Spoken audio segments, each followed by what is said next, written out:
Why, hello there. Today is the first episode of The Darkest Dungeon.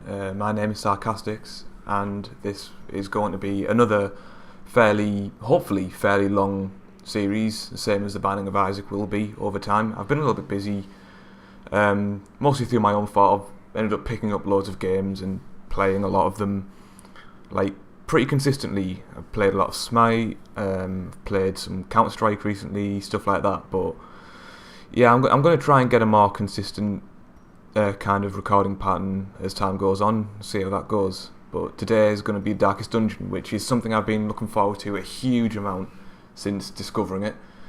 I've watched a lot of people stream it. I get the general idea of it. As you can see, I've already got my own, like, not very far through save file. That'll be like my personal one. We'll use a new one for the stream. Well, I will use one for the stream as well, but it will mostly be recording, I would assume, with Darkest Dungeon. So you click the letter. Okay, I guess it's called Darkest. Let's go with that. That's fine with me. I'll just skip the cinematics. They take way too long. If you want to see the cinematics, buy the game yourself, because it's absolutely awesome. So basically, Darkest Dungeon is kind of a roguelike kind of game. It's really, really hard, to be quite honest. You've got your guys, you end up picking up loads of them as time goes on, because trust me, you'll need them. People will just die and go crazy pretty much every single time you run through a dungeon, especially to begin with. It's fairly simple the way you navigate through. You've got your little mini rooms that you'll see. You'll pass through them as you're making your way to a bigger room. You just click it and you'll begin your way. Have run up these lanes. Keep to the side path. The hamlet is just ahead. So you just move along. You can go left or right. You can back up on yourself, but for the most part, you'll just be going forward. Dispatch this thug in brutal fashion. You'll come across enemies. There's a chance within each room, which is already like preset. Like, you can scout ahead. There's a chance to scout ahead based on how much light you have in your torch. You also have a chance to surprise the enemy if you've got enough light in your torch. We got surprised here, which just jumbles up the position of all the guys that are in your squad at the moment. They all do better or worse based on which section they're in, like first, second, third or fourth. If you hover over the skills that you can use, it shows you, like, the 3 white circles is where you can use that spell, and the 2 red circles is what positions you can hit on the enemy. So with the open vein, you can hit the first or the second person. You have to be the first, second or third position, as you can see. It's fairly simple. I can't use these ones because you can't be first in position. You have to be second or third there, or second, third or fourth there. So we'll just open vein, you click it, and then you click him, and 4 damage, and bleed. As you can imagine, does damage each round. It's a turn-based battle. It's pretty cool. You can just, like, I don't think when you hover over it's very clear exactly what you do, what each spell does. You get the general idea. Like, that one increases your protection by 20%, and increases your torch by 5. I don't understand the damage mods and the accuracy base and stuff like that fully yet, but that one has a chance. This one stuns, so it's stun base 100%. So use it and click him. He dodged it. Awesome. If that hit, then it probably would have stunned him. He does have a 25% chance to resist a stun, but it's okay. It'll hit him again. Another 4 damage. There's a 3 of 15. So one more open vein would kill him. We'll just smite. As you can see, if the enemy is unholy, it does 15% more damage. This one's just human, so it doesn't do any extra damage. But we can probably finish him. Yep, there we go. As the fiend falls, a faint hope blossoms. And we get 500 gold for it. So we'll take that, and you just move straight on.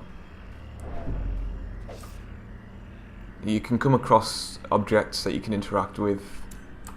You just click it.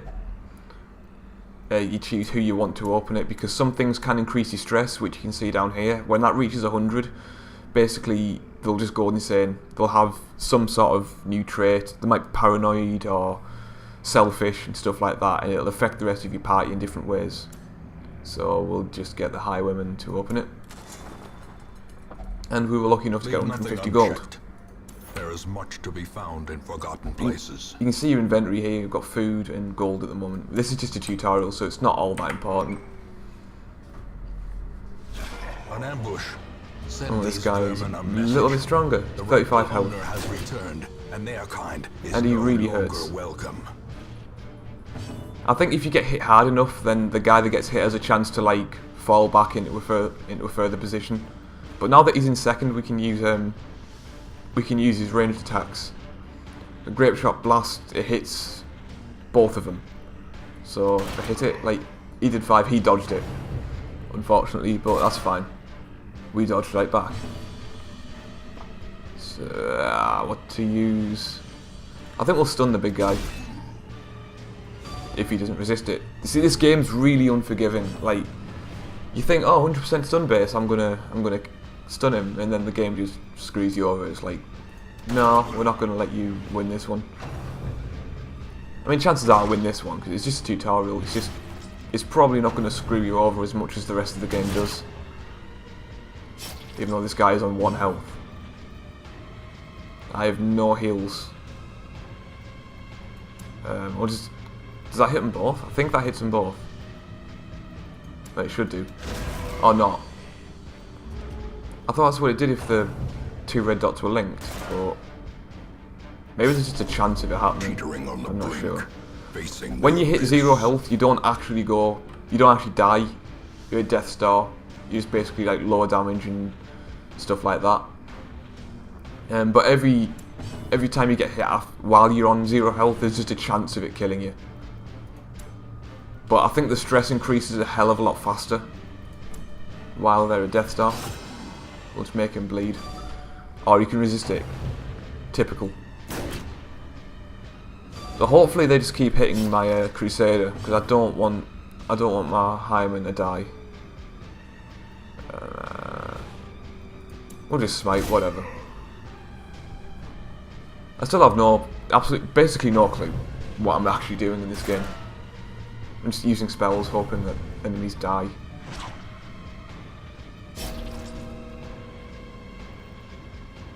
So yeah, he's probably freaking out a little bit now. He's on 31 stress at the moment.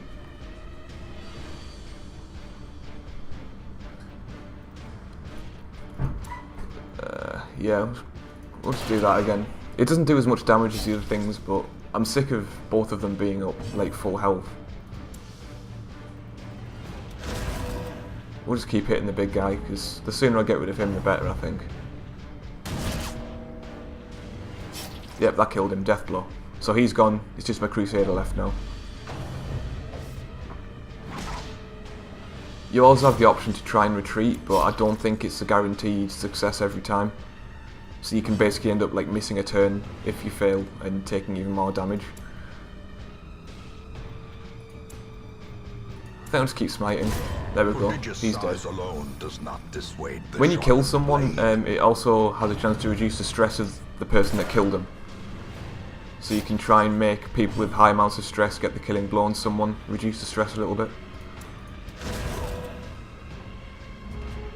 As far as I'm aware, if Zealous Accusation ends up critting, it's a stupid amount of damage compared to other crits. But I haven't had any crits so far.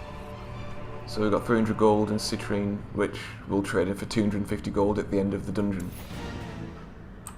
We'll just open this chest, and it's trapped. So we've got Blight, so 2 damage per round for 3 rounds. But it doesn't matter, the quest's over. That was just a tutorial, so it doesn't really matter. I won't end up using those characters once the game properly starts. You can click this and it'll give you new traits. We've got Curious, Obsessed with the Acquisition of Knowledge, and Unyielding, 10% death blow resist. So he's got a high chance of surviving while at Death's Door.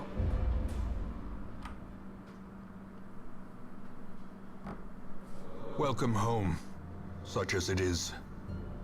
This squalid hamlet, these corrupted lands, they are yours now, and you are bound to them. And this guy's voice is just amazing throughout the entire game. It's so fun. Yeah, it's just the help. So this is the town. You won't end up using a lot of them immediately, but like the ones with the exclamation marks are the ones that I've just basically unlocked. So you've got Stagecoach, which is where you find Women new and heroes. men, soldiers and outlaws, fools and corpses. All will find their way to us now that the road is clear. So there, these are the 3 people we can pick up. We might as well just pick them all up because we have nowhere near a full party. Than the blood-soaked battlefield. And there we go. You basically need to go into a dungeon with 4 people. I don't actually think it lets you go in with any less. You can use these things down here that you collect through dungeons to upgrade the different buildings in your town. Click this and you can see what they do. So for 4, whatever they are, 4 deeds and 4 crests, I can increase the size of my roster so I can have even more people ready to fight. I can increase the number of available heroes each week to 3 for the same price. So I'd like to have more options, so I'll just increase that twice. Stirring in distant cities. We can use this. So there we go. We've got more people arriving each week, and then there's a graveyard. You can just see the people that have died, Most will end up here, how they covered in died, the poisoned earth, do the worst stuff like that. awaiting merciful oblivion. So we've got a Crusader, we've got a Witch Doctor, we've got whatever she is, can't remember, a Vestal, and an Occultist, that's it. You can see the preferred positions, like where they are strongest, where they prefer to attack. It shows you the spells that they have, their equipment, what their quirks are. Obviously red's bad, and white or yellow or whatever this is good. You can remove the bad quirks at, if I can remember, the sanitarium. I think it's the sanitarium, which we don't have access to yet. We'll unlock a lot of these eventually as time goes on. Just so you can see how you would start up a new one. Basically, just click back, and then you've got the options here. Morbidity. Your work begins. So you just choose which one. It tells you a little bit about it. You wouldn't get any campfires, so you can't restore health and sanity and stuff throughout the dungeon. You just go straight through it. Shows your goal, so once you've done that, you've completed the dungeon, you can leave. In this case, like, fight 100% of battles, and it shows the rewards you get. You can pick up more as you go along, obviously. So to start one, you would just drag everyone into these little squares down here. You can mess about with the positions based on what they actually like. So you can see, like, the Occultist prefers the back 2, so I could move him over there. The Crusader prefers the first 2, I'll put him at the front. She likes the 3rd, but he's okay right at the back. What does the Witch Doctor like? He likes 3rd as well. So we'll probably just have to deal with that. And then you click provision. You can buy things with the gold that you earn. Measured now in gold, later in blood. This is actually really important. You need a lot of food. You need a shovel or 2. You need things to combat blight and poisons and bleeds and stuff like that. And torches are unbelievably important. So you'll probably go like 8 food for a short dungeon. Just in case, I would take 10 torches. I'd probably take... Actually, I don't think I would need anti-venom in these kinds of dungeons. I'd probably take a couple of bandages. And... I think that would do, actually. And then you would click him back, which I will do in the next episode. So, for now, thanks for watching. Hopefully I was of some use here. And I'll see you in the next one.